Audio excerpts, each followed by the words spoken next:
بهرحال وی چې کله کلی علاقې ته لاړو نو هلته هم قاصالي وه د مالونو واښه وغیره نه وو وایي چې کله ما نبي علیه صلات وسلام کور ته یوړو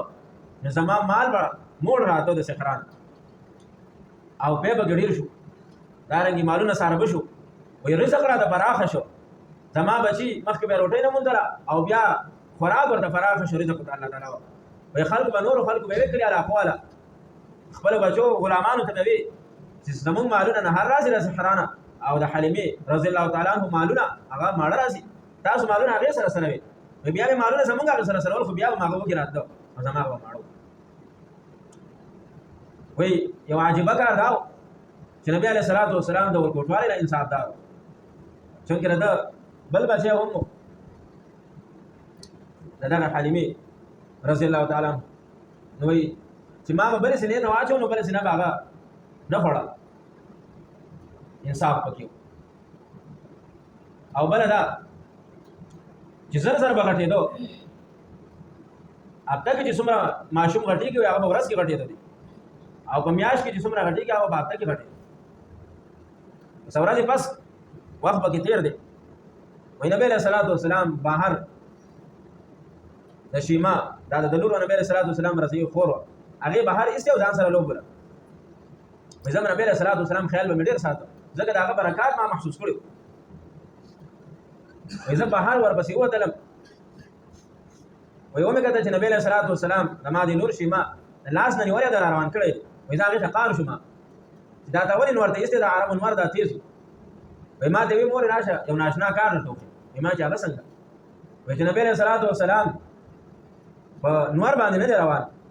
د باندې وریځ ده د پاسه او چې دې کم ځای ته ځي دا وریځ ورسره روان دی یو ورځ بازار کې عمر نبی علیه صلات وسلام را سره و یو مداري د نجومي هغه خپل اکرتبونه ښکاره کول وایي زه ورته ودرېدم وایي ناګهانه د نجومي نبی علیه صلات وسلام باندې نظر شو او خلکو ته وایي چې دا ماشوم راونیسئ قتل یې دا هغه ماشوم دی چې د وجې نه به زمونږ د نیکه دین د پلار دین دا به خرابېږي وایي ما زر نبی علیه صلات وسلام غېږه ته راټینګ وایي ما به چې ورک شو خار ورته شو دا زما بچی دی مې ځان سره وویرېدم بهرحال مې 2 کاله برابر شو او رواج دا و چې 2 کاله پورې به دا به ساته بیا به مور پلار ته واپس کوو وایي ما راوسته واپس مکې مکرمې ته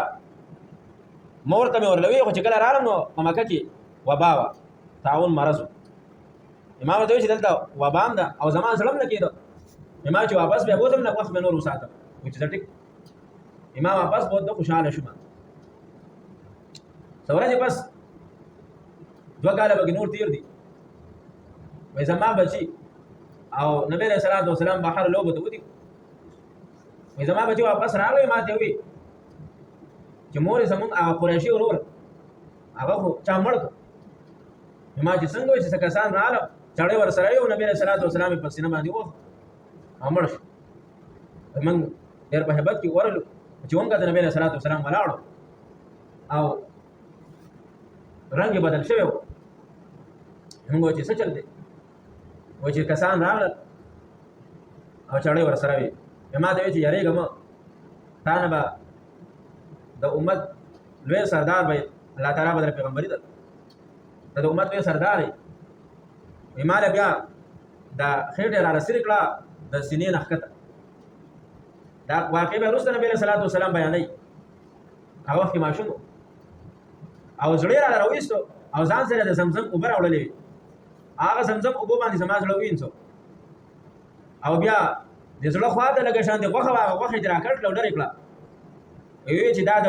شیطان د پاتې کېدو جاله چې دلته شیطان پاتې کېږي لهذا هغه غوښه یې ترې درکړه دې ته شق صدر وایي د نبي علیه صلات وسلام 4 پیرې دا شوی دی یو دغه وخت کې بیا د 10 کال عمر کې او بیا بغار حرا کې او بیا په آخره کې چې نبی علیه صلات وسلام معراج ته تلو دا شق صدر شوی بیا دا واقع مې چې ولیده وایي خاور مې وایي چې دا باندې یوه پیریاني وایي ویرېدم او نجومیان هم د خلاف خبرې ورکولې یو را مې وستو واپس بیبي امینې ته مې وویل چې دغه شانتې وخت څنګه ورته ټوله وکړه واقعات مې ورته بیان وایي هغې وخندلې ما ته وایي چې یارېږه مه زما بچی ته څوک نقصان نشي رسولی او د ده حالات ما د پیدایښت